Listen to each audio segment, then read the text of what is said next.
أعوذ بالله من الشيطان الرجيم. بسم الله الرحمن الرحيم. سبحانك لا علم لنا إلا ما علمتنا إنك أنت العليم الحكيم. وما يفعلوا من خير فلن يكفروه والله عليم بالمتقين.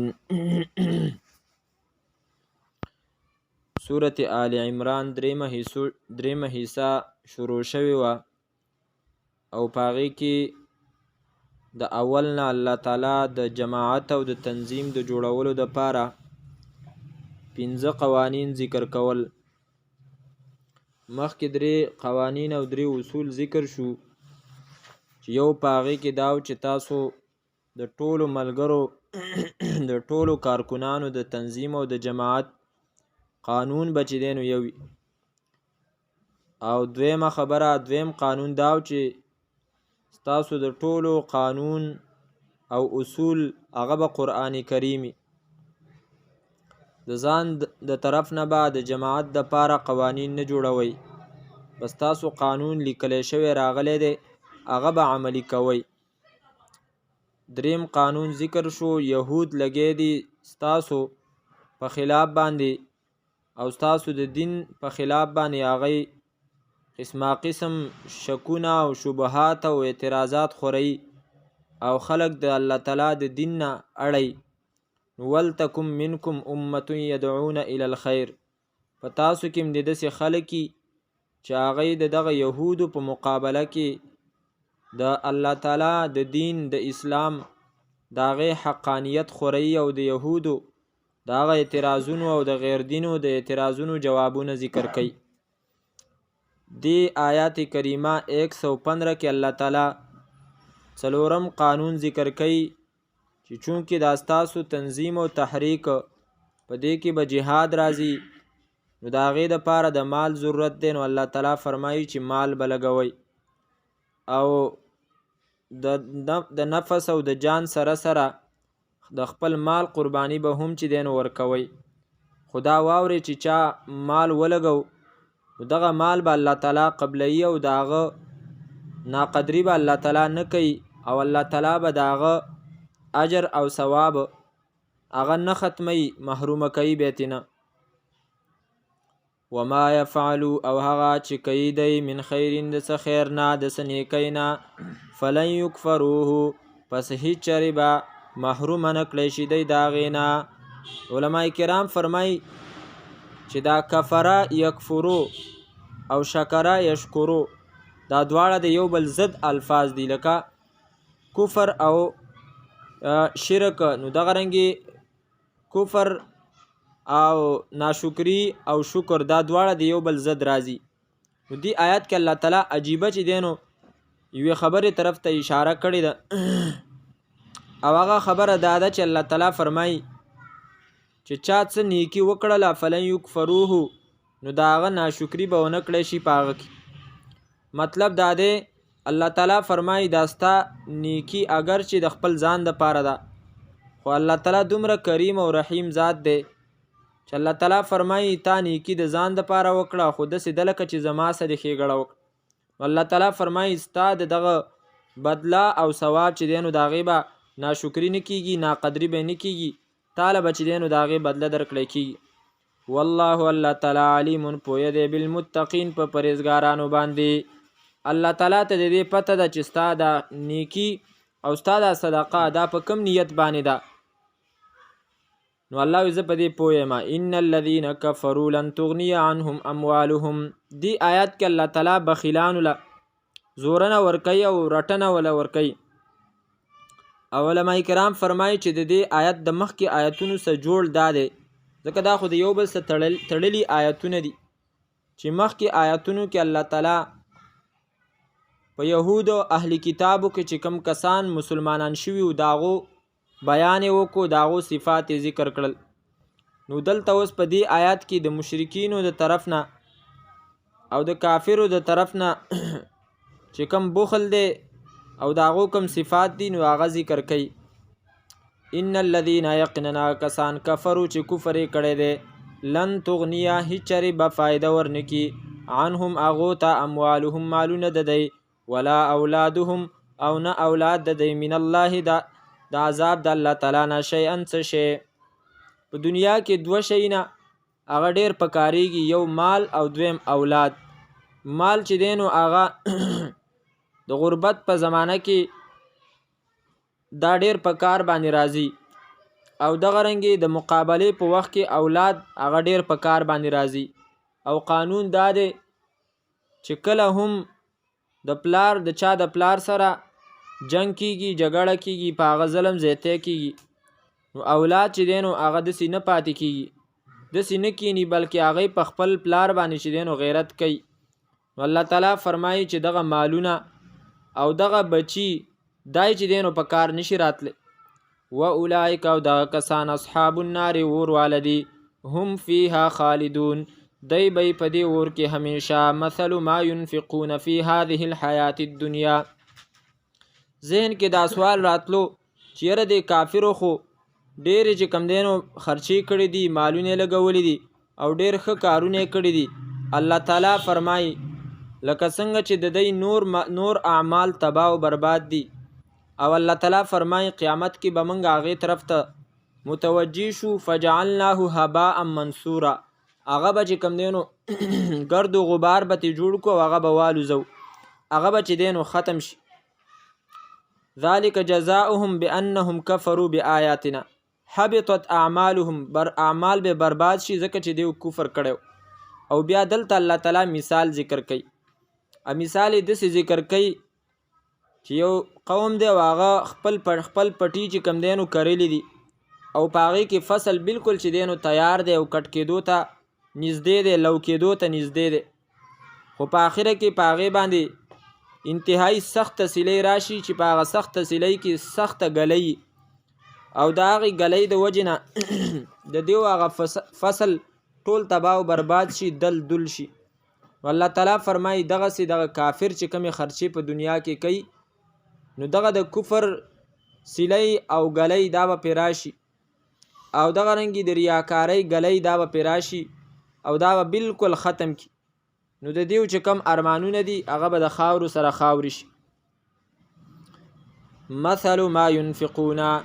مثال د هغه څه ينفقون چې خرج کوي دا خلق فی هذه الحیات الدنیا په دې ژوند دنیوي کې کمثل ریح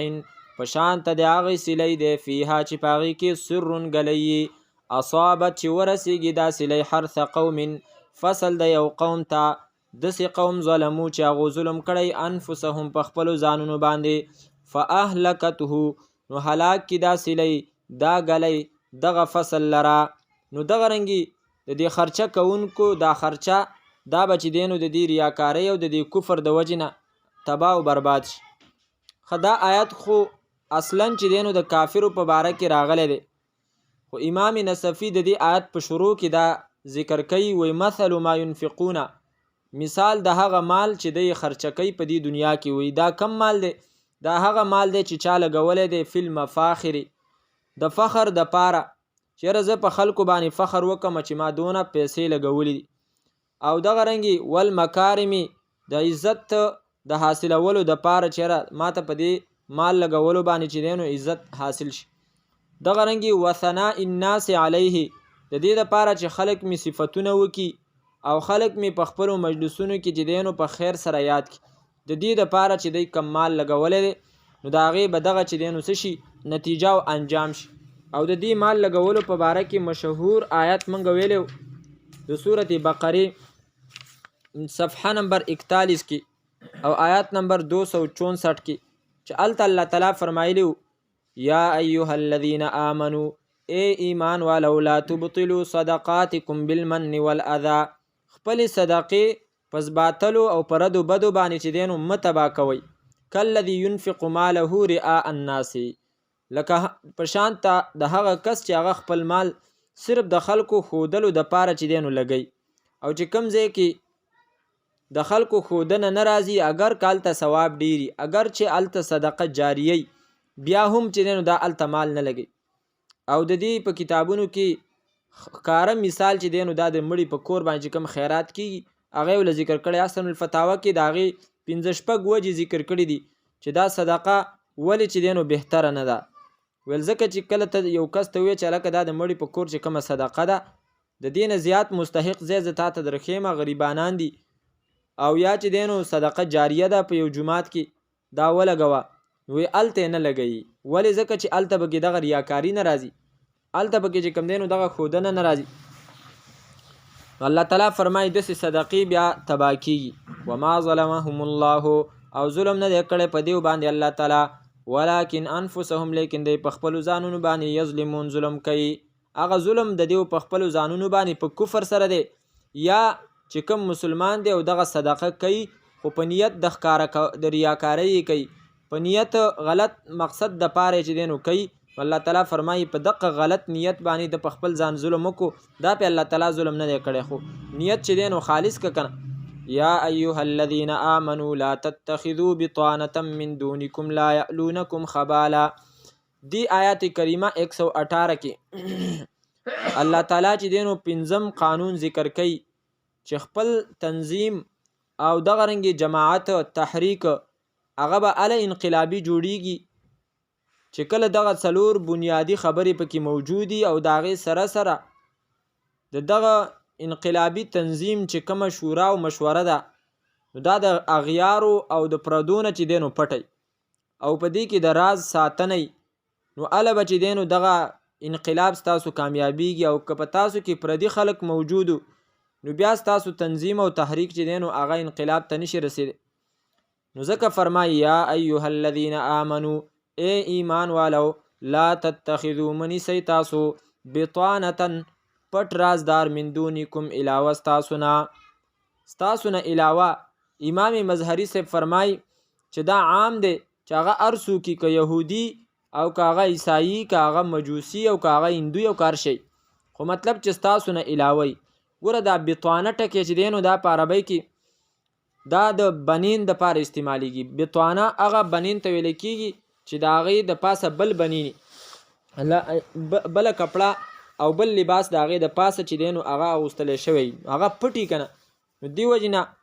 پټ رازدار ته هم چې دی نو بطانه ویلی کېږي. او دغه رنګې وروستو به راشي په صورت توبه کې ورته ولیجه ویلی دی. او ولیجه زمونږ استاد محترم شیخ غلام حبیب صاحب رحمه الله هغه به فرمایل په وزن د کلیجه هغه چې دی نو خوږی، نو مطلب دا چې پټ داسې خوږ ملګری به نه جوړی. او بطانه په شانته یو لفظ دی هغې ته ویلی کېږي زهاره ښکاره چې کوم لباس دی هغې ته زهاره وي، او بطانه پټ لباس ته ویلی کېږي. لکه یو آیات کې راځي غالبا سورة رحمان دی چې په هغې کې الله تعالی د جنتینو چې کوم محلونه دي نو د هغې صفت ذکر کړی دی. صفحه نمبر 481 او آیت نمبر دی 54. په کومو قالینونو باندې چې به جنتین تکیه لګی نو د هغې صفت ذکر کړی، متکئین علی فرش بطائنها من استبرق. تکیه لګونکي به دی علی فرشن په هغه تولیانو باندې بطائنها چې استرې د هغې من استبرقین د غټو ریښمونه به استر یعنی لاندې طرف به چې کوم دی نو هغه د پیړ ریښم نه. یو قانون دا دی چې لاندې طرف باندې څوک چې دی نو دومره خرچه نه کوي، د پاسه طرف باندې ډیره خرچه کوي. او استبرق چې دی نو قیمتي ریښمو ته ویلی کېږي، نو چې لاندې طرف یې دومره قیمتي نو بره طرف به هغه څونه قیمتي، دا چې دی نو زمونږ د وهم نه هغه بهر دی. بهرحال دلته زمونږ مقصدي ټکی بطائنو چې دا د بطانتون نه اخیستی شوی دی یعنی پټ، او زهاره چې دی نو ښکاره ته ویلی کېږي. د دې په شانته 2 ټکي په عربۍ کې استعمالیږي، یو ته دثار وی او یو ته شعار وی. شعار هغه کپړې ته وی چې د سړي بدن سره لګي، او دثار هغې ته ویلی کېږي چې هغه د هغې د پاسې. او دغه وجه ده نبی صلی الله علیه وسلم به فرمایل الانصار شعار والناس دثار، چې انصار دا زما چې دی نو هغه پټ رازداران دي، او عام خلک بیا چې دی نو د هغې مثال د بره کپړې دی. بهرحال مطلب یې دا دی چې تاسو مسلمانان غیر دینه چې دی نو پټ رازداران مه جوړوئ. او دغه وجه د حضرت عمر رضی الله تعالی عنه ته چا ویلي چې یو عیسائی هلک دی او ډېر چې دی نو ښایسته خط دی او کاتب دی لیکونکی دی منشي جوړ که دفتر کې چې دی نو منشي جوړ که. نو حضرت عمر هغه وفرمایل قد اتخذت اذن بطانه من دون المسلمین که هغه زه منشي جوړ کړم نو بیا خو د دې آیت نه ما خلاف ورزي وکړه چې ما پټ رازدار چې کوم دی نو د بل چا نه ونیو. دا خو به لیکل کوي دا خو د مسلمانانو اندروني خبرې دي دا به چې کوم دی نو بیا بار ته اوټ کېږي. نو دې کې د نن سبا حکمرانانو د پاره هم دا سبق دی چې پردي هغه پردي دی هغه نه خپلېږي. هغو ته د خپل ملک حالات ویل هغو ته د مسلمانانو د پټو مشورو رازونه ورکول یا یهود او نصارا هغه چې دی نو په خپلو پالټو تنظیمونو کې چې کوم دی نو راغوښتل او اندروني میټینګونو کې هغه کېنول یا چې دی نو سیکان وغیره په خپلې پالټۍ کې ووټونو دپاره ودرول. دا د دې آیت نه صراحتا بغاوت او دا چې دی نو خلاف ورزي ده. الله وی پټ پردي چې دی نو پټ رازدار مه نیسئ. لا یعلونکم خبالا اوس د دې وجې ذکر کوي ولې لا یعلونکم دی کمې نه کوي دی په تاسو کې خبالا د فساد. دا غیر دینه چې څومره دی حدیث کې راځي الکفر ملت واحد کفر چې دی نو دا ټول یو دین دی. هغې چې دی نو ستاسو د فساد لټۍ غواړي چېرې په تاسو کې ګمراهي خوره شي او هغې خو چې موږ اسیم چې دی نو کافر خو چې تاسو هم چې دی نو په دې خپله طریقه باندې راواړو. او دویمه وجه ودو دی غواړي ما هغه څه عنیتم چې تاسو په تکلیف کې اچوي یا ودو خوښی دی ما عنیتم مشقت ستاسو او ود یودو دا د زړه نه چې کوم شی خوښیږي هغې دپاره راځي. مطلب دا دی چې مسلمانانو تاسو چې په کومه خبره باندې چې دی نو په مشقت کې غورځېږئ دغه کافر هغه خبره چې دی نو خوښوي. په ظاهره کې که په زلزلو سیلابونو کې ستاسو څه چې دی نو مدد کوي هغې هسې ظاهري چې دی نو دنیا ته هغه خپل دغه شو کوي ورنه په حقیقت کې هغې په تاسو باندې چې نو ښه خوشحاله وي. ځکه چې قرآن کریم دا فرمایي چې ستاسو په مشقت باندې هغې خوشحالېږي. نو د یهودو ظاهري دوستي باندې به ته نه دوکه کېږي. هغې چې کوم ظاهري کوي هغه هم د دې دپاره کوي چېرې دا د خلکو ذهن چې دی نو د دشمنۍ دا ذهن چې زموږ په باره کې دی دا لږ خطا شي او خلک موږ د خپل ځان دپاره خیرخوا ولټوي. د دې وجې نه موږ آیات ویلو تاسو بیا هم راواړوئ لږه به خبره بیا چې دی نو تازه شي. سورة بقره صفحه نمبر 16 او آیات نمبر د 105 ما یود الذین نغواړي هغه کسان کفرو چې کفر یې کړی دی من اهل الکتاب د یهود او نصاراو نه ولا المشرکین او نه مشرکین هندوان شیعګان وغیره ان ينزل علیکم دا چې راولېږلی شي په تاسو باندې من خیر څه خیر من ربکم د طرفه د رب ستاسو نه. نو دې آیت د لاندې دلته موږ یوه خبره کړې وه تاسو ته به یاد امام شعراوي صاحب فرمایي که چېرته د کافرو د طرف نه مسلمانانو ته څه خیر را رسیږي نو تاسو په هغې کې چې کوم دی نو سوچ او فکر کوئ د دې شاته به خامخا خپل څه بل مقصدي. ولی الله تعالی فرمایي من خیرین هیڅ خیر چې دی نو هغه ستاسو دپاره نه خوښوي خو چې کوم خیر راځي نو دې کې به د هغو خپل اغراض او مقاصد دا نه چې یاره بس هر څوک بس هغه چې کوم دی نو ورونه دي نه. قرآن کریم یې موږ ته ښایي هغې ستاسو په مشقت باندې خوشحالېږي. قد بدت البغضاء من افواههم خامخا ښکاره شوي دي د غصې خبرې من افواههم د خولو د دی نه ستاسو په باره کې چې کوم څه خولې له ورځي نو هغه د هغو په خولې باندې ښکاره کېږي بغض او کینه. وما او هغه څه تخفي چې پټوي صدورهم سینې د هغو اکبر و ډېرې لوی دي. هغه خبرې چې کوم دی نو خو ډېرې خطرناکې دي چې د هغو په زړونو کې ستاسو په باره کې کمې ارادې دي وسې د باندې نه کېږي لاسې د باندې نه بریږي. دې آیت باندې علماو لیکلي د شیخ غلام الله خان صاحب واقع ذکر کړې ده. حضرت مولانا امداد الحق صاحب د شوی هغه به دلته ذکر کول. هغه فرمایي چې کله شیخ صاحب بیمارو په هسپتال کې شیخ غلام الله خان صاحب نو د هغه زوی قاضي احسان الحق صاحب اشرف علي صاحب د ورور هغه راغلی و شیخ صاحب ته ویلې چېرې دلته یو بریلی عالم دی او هغه ستا تپوس له راغلی ویل شیخ صاحب چې دی نو هغه بیمارو او هغه راپاڅېدو او کېناستو او پټکۍ ووالو برابر یې کو هغه دغه چې رالی بریلی تپوس یې وکړو ته څنګه شیخ صاحب ته تکلیف وخویل ورته وویل چې میں ٹھیک ہوں اور آئندہ جمعہ پڑھانے کے لیے خود آؤں گا. صرف د دې دپاره چې یاره دا خلک دلته معلومات کوي او دا خبرې به وړي هلته پې ښه خوشحاله صرف دلته د معلوماتو دپاره راځي نو دې وجې نه الله تعالی فرمایي د دیو په سینو کې چې کومې خبرې دي هغه ډېرې سختې قد بینا لکم الآیات خامخا واضحه بیان کړي دي موږ ستاسو دپاره الآیات علامتونه د دیو د دشمنۍ علامات مې الله تعالی بیان کړ دلته د آیاتونو نه مراد دا آیاتونه نه دي مراد ته هغه علامې دي چې په هغې باندې به دشمن پیژني چې هغه ستا فساد لټوي ستا په تکلیف باندې خوشحالیږي او دغه رنګې د بغض او د کینې خبرې د خولې نه راوځي او د سینې ارادې خو ډېرې خطرناکي ان کنتم تعقلون که چېرته تاسو د عقل نه کار اخلئ مطلب سوچ او فکر کوه په ظاهره کې چې کوم دی نو یو کس به داسي چې هغه به ستا دوست خو حقیقت کې به هغه ستا چې دی نو خپې وی ها انتم اولائی تحبونهم دی آیت کې الله زورنه ورکوي مؤمنانو ته چې تاسو دغه کافرو سره دوستی مه کوئ عجیبه خلک یې وی هغې ته تاسو چې دی نو پښتانه وی ته وله لاس ورکوي او هغه له چې دی نو ستوڼی درکوي نو الله تعالی فرمایي تاسو سمینه کوئ او هغې چې دی نو ستاسو سمینه نه کوي تاسو د هغو په ټول کتاب باندې ایمان دی او هغې ستا کتاب د سره مني نه او نور د هغه چې دی نو بغض او نفرت سوا دی ها انتم خبردار تاسو اولای دغه کسانې وی تحبونهم چې مینه کوئ تاسو د هغو سره ولا یحبونکم او هغې مینه نه کوي ستاسو سره دا د نن سبا دور په مسلمان باندې دا آیات چې دی نو لږ فټ کا چې مسلمان د غیر دینو طریقې چې دی نو څونه خوښوي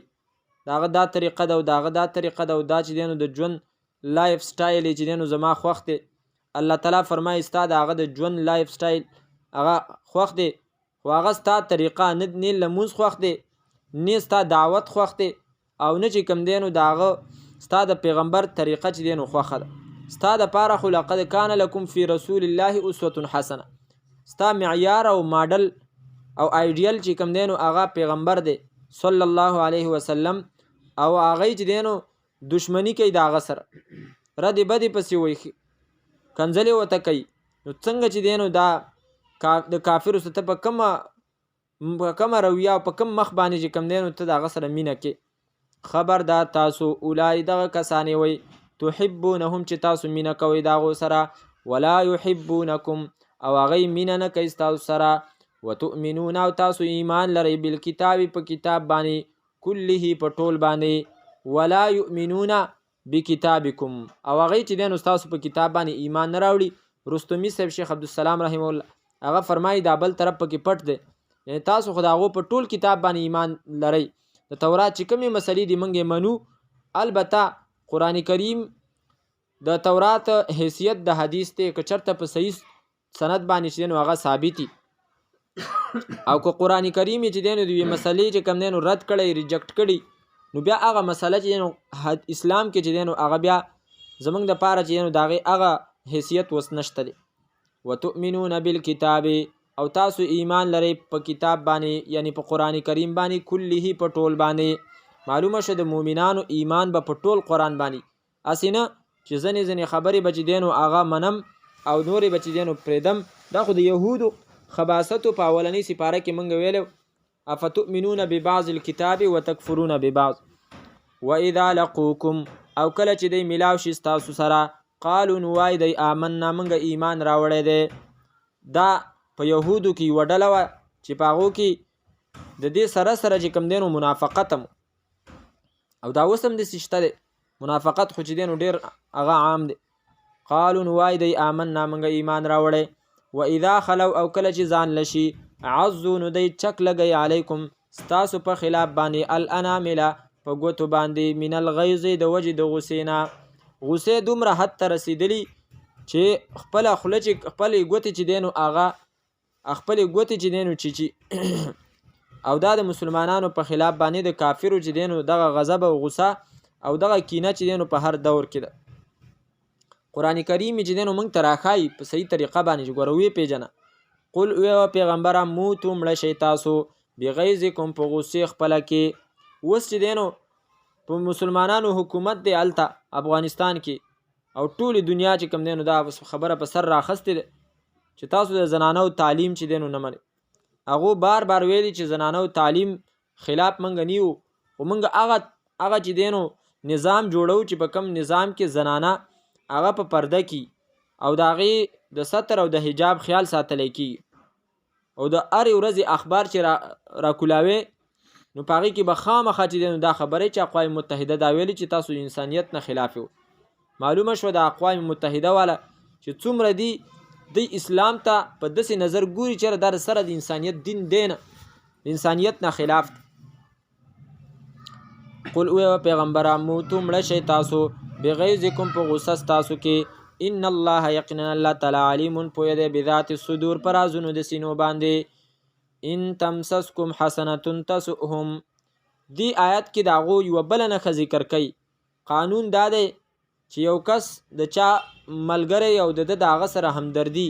نو د هغه په خوشحالۍ باندې دا خوشحالیږي او د هغه په خفګان باندې دا چې دی نو خفه کیږي. خو یهود الله تعالی فرمایي داسې قوم دی چې څونه غیر دین دي خصوصا دغه یهود چې هغه په هر دور کې د مسلمانانو مخالف پاتې شوي چې ستاسو په معمولی خوشحالۍ باندې چې دی نو هغه خفه کیږي او چې تاسو ته تکلیف کله رسیږي نو بیا ستاسو په تکلیف باندې چې دی نو خوشحالي. ان تمسسکم که چېرته ورسیږي تاسو ته حسنة څه خوشحالي معمولی خوشحالي تسؤهم نو خفه کوي دی لره.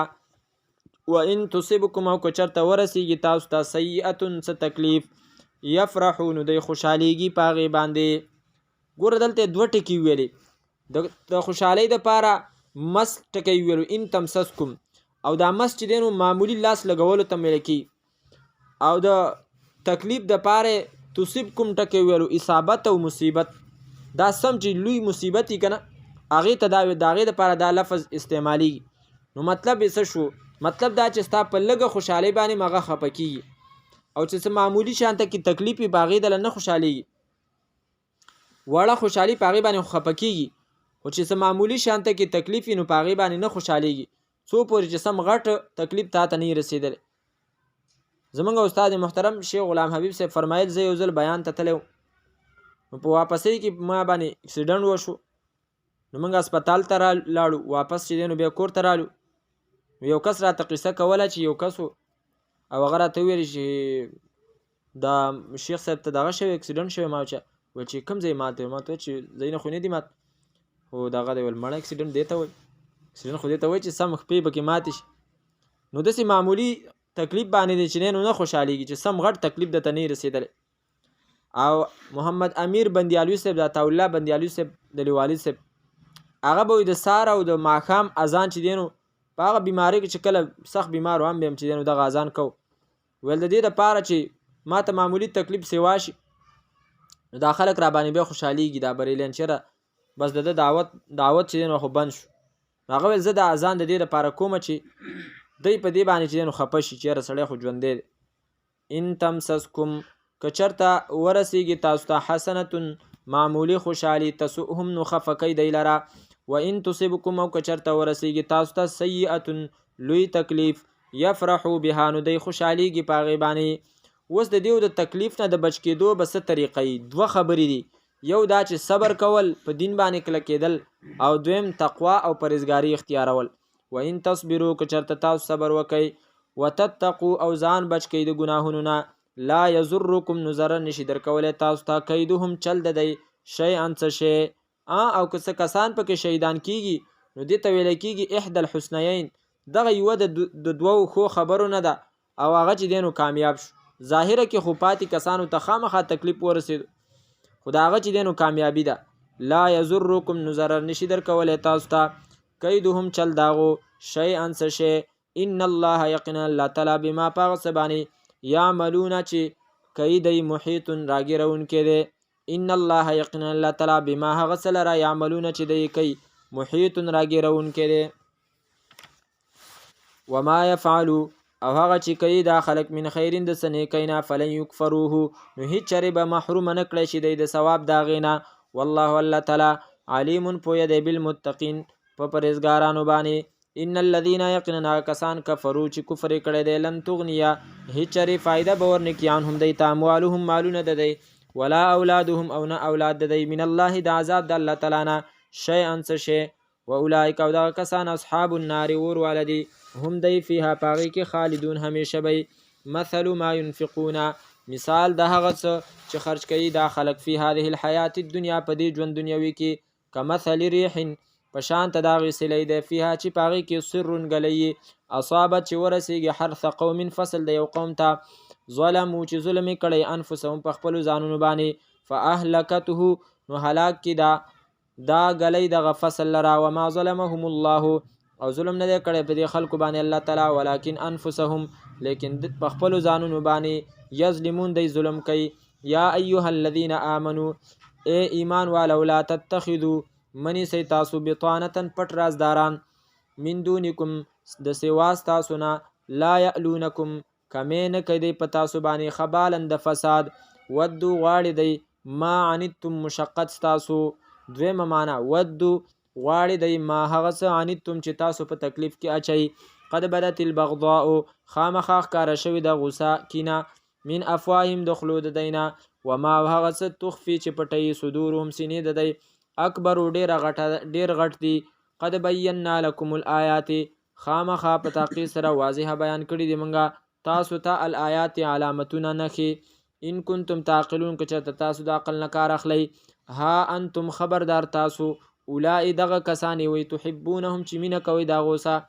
ولا يحبونكم وغي مینه نه کوي ستاسو سره وتؤمنون او تاسو ایمان لرئ بالکتاب په کتاب باندې کله په ټول باندې او هغه ایمان نه راوړي ستاسو په کتاب و اذا لقوكم او کله چې ملاو شي هغه ستاسو سره قالوا وای دی آمنا موږ ایمان راوړې و اذا خلو او کله چې ځان لشي عزو نو چک لګي علیکم ستاسو په خلاف باندې الانامل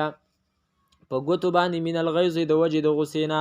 قل او پیغمبر موتو مړه شي تاسو بغیظکم په غسی خپل کې ان الله په غصه خپل کې ان الله یقینا الله تعالی